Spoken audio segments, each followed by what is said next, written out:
Hey, check it.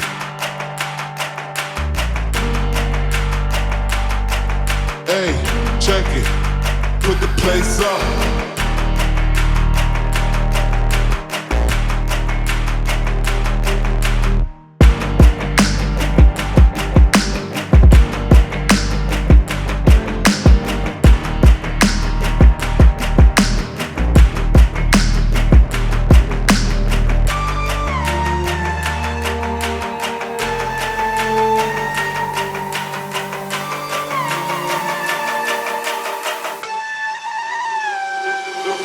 Put the place up. What up?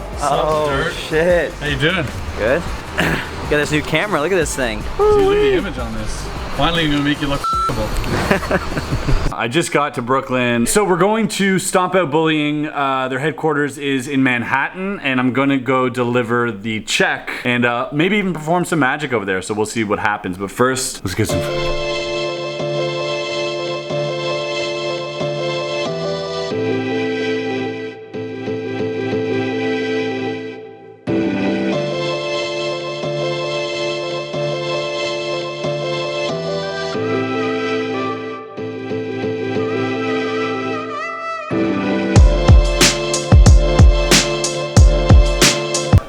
I don't know where this is.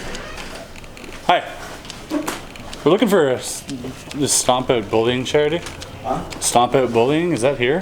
Stomp Out Bullying? Yes. Alright, so it turns out that we could not deliver the check to them today, so we're probably gonna have to come back tomorrow, set up an appointment to give them our donation, which is kind of weird. Never had such a hard time giving someone money, but apparently they are busy. This is the busy season, so definitely worth the wait. Meanwhile, drinks. 6.5 hours later.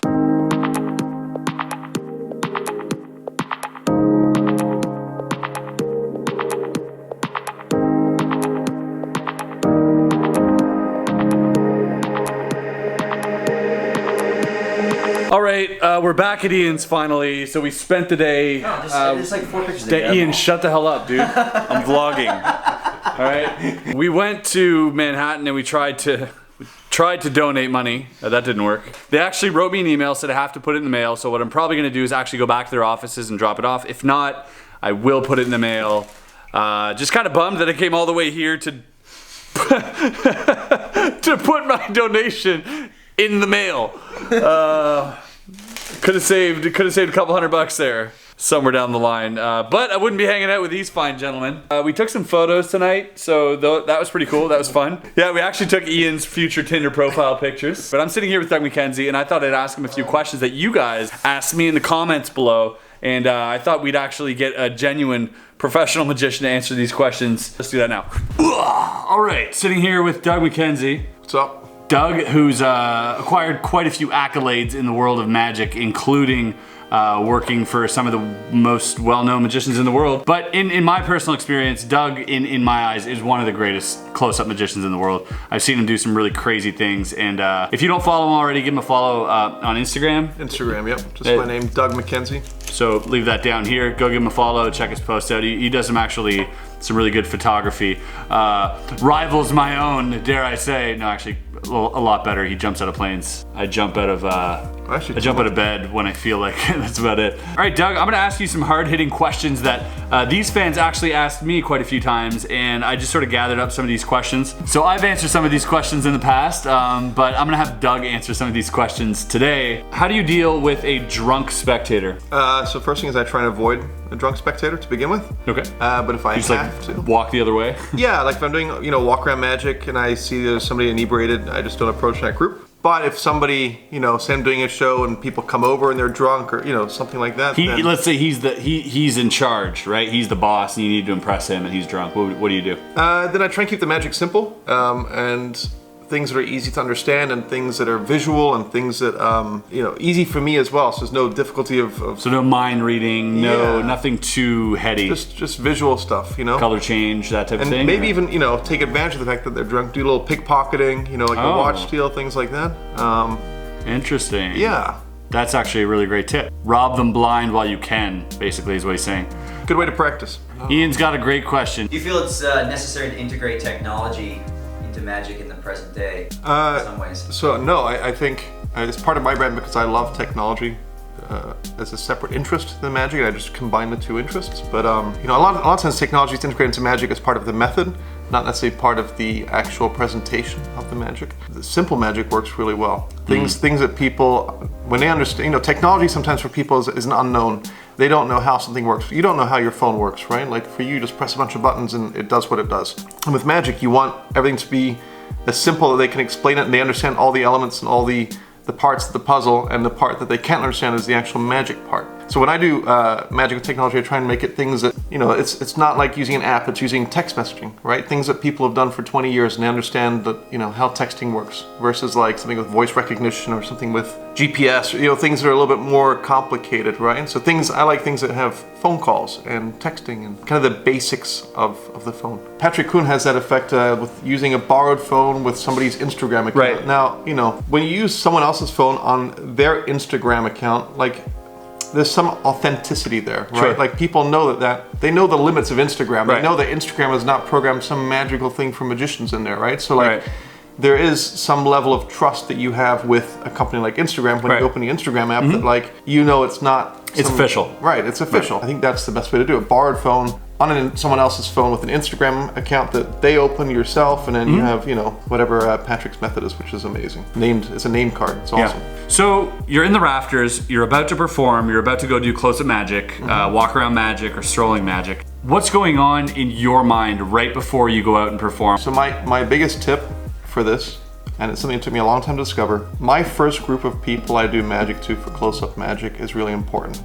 So I will take a good 5 minutes to walk around and find people that look like they're already having fun, they're smiling, they've got good energy, because for them, they set the tone for me for the rest of the show. Yeah. Right? If I can like nail that first group, You're on a high. then I'm like already like, it starts at a very good spot. Make sure that first group is energetic and fun and smiley, and they're like really into it, and they're like, they're not like closed off in the middle of a conversation. Yeah, right, they're like exactly. open, and I can walk in and right? It's funny because I noticed that I did that on my last gig, but I didn't do it consciously.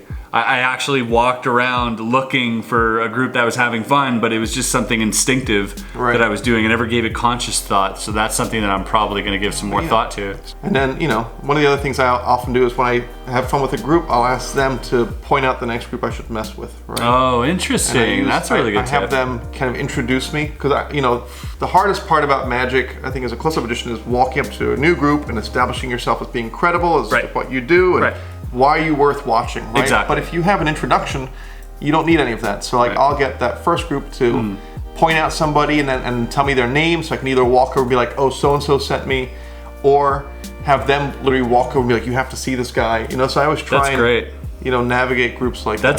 That's a great tip right there. Like literally, that is gold. Something that I've done in the past too is I use the audience in that way as well. When somebody offers to tip me because I've done something really incredible, or they ask for my business card. Now I usually get hired by event planner, so I'm not allowed to give out my business card. But if they offer to tip me, I usually refuse. I always refuse. And I tell them instead of giving me like the $20 or $100 or whatever it is, could you go see so-and-so who organized this party and tell her that I did a great job? That would mean the world to me, and it would be worth way more for me. Well, another sneaky thing is, say you're at an event and the client is at the end of the event and the client's saying goodnight to everybody. I'll see, like, you know, one of the groups I did magic for that I know I killed, I'll wait till someone from that group is saying goodnight to the client and I'll go near, so I'm within eyesight. So basically when they're saying goodbye to the client, like, they're reminded of me. Right. They might They're even like, say to the he was client, great. he was amazing, right? So, I mean, small little details like that. Definitely. Yeah, I think it's definitely important to, obviously to impress the guests, but to impress whoever organized it and paid for you to be there. Right. You know, that is paramount to the rest, I think. Okay, maybe one last question. And thanks, by the way, for doing this. This is great. You don't have to give out these great answers, but you are, so thank you. Okay, last question. What if they asked to shuffle your deck? Go ahead. Give them the deck, it doesn't matter. Zero hesitation, shuffle it all you want. Make sure it's shuffled. If you even hesitate in that question, game over. That's the exact response that most magicians would give. A lot of magicians I've heard, however, say, you know, what they say and what they do is two different things. Because I've seen magicians perform who don't practice what they preach, and Oh, can I shuffle the deck? Yeah, we'll get to that in a second. But let me address that in the first place. So your audience shouldn't be asking you that question in the first place. If they ask you that question, you've already done something wrong. That's right? absolutely correct. So, you know, how do you avoid that question to begin with, I think is a better question. Sure. Right? And so for me, something I learned from Danny Ortiz and the Spanish school of thought of magic is, you know, when you handle a deck of cards, you shouldn't be so careful with it, you know, and so precise. It has to be like, you know, you put it on the table, you drop it, it's far away from you, right? You're not like protecting it, it's here, I never say, oh, watch me shuffle the deck, right? Here's something Danny Ortiz said to me. He said, you know, the audience should, if you take a deck and you shuffle it perfectly in perfect zero shuffles, right? Or scenario 2, you handle the deck haphazardly and like, you know, in these offbeat moments you're shuffling. Which one is stronger, right? And the answer is, even though they've seen this perfect shuffling technique that you've drawn attention to, when the audience feels like you don't care about the deck and the deck feels shuffled there. They don't care if they've seen it shuffled, they want to feel like it's shuffled. So feeling is more important than what they've seen, right? So how do you give that feeling of chaos and shuffle, you know, those... It shouldn't happen. It shouldn't really happen to begin with if your attitude towards the deck is loose and relaxed and... It's great. In your whole career of magic, what's one bulletproof piece of magic that you would go to, that you could tell these people about? Well, I'll give you another example. So one of the things that I do often as part of a presentation is I pretend like I'm going to teach you something, but then I fool you, right? So like an easy piece of magic that I love is 2-card Monty, Eddie Fechter's trick. And I say, look, I'm going to teach you how I switch cards. I'll do it first in slow motion, and then I'll do it full speed. First, so you can. If they say, "Oh, this is how you did it," you say, "Oh, I'm going to teach you something," and then you give them something so instead they say, of taking something away. I saw when you did the switches. Yeah, I'll even do it even slower, so you can see exactly how it works. Watch. Now they're fooled. They're like, "Wait a second." You can turn that. And they don't know if that whole thing was a big plot, it was exactly was part of the effect or not. Right. That's really good. So you're turning their like acknowledgement of how something worked into I'm going to teach you, and then you you fool them, right? Something I say all the time is, oh yes, of course, it's because the deck is voice activated, you know, like just like Siri in your iPhone, and then they go into a whole ambitious card routine. You know. You should have a button on your. Should make a sound when you hit it, right? Wouldn't that be great? All right, guys. That's all the time we have for Doug Mckenzie. Be sure to check him out on his Instagram. Doug's a great magician, obviously super generous for taking the time to drop some knowledge on us today. This is what we do. One of those, or we'll do one of these, and one of these, or we'll do one of these, and one of these. Now we'll watch. All right, guys, that is it for this video. Guys, if you did like this video, I appreciate it if you hit the like button. If you didn't, hit the like button. You won't, you're chicken, you're scared. And we'll see you guys on the next video. Peace out.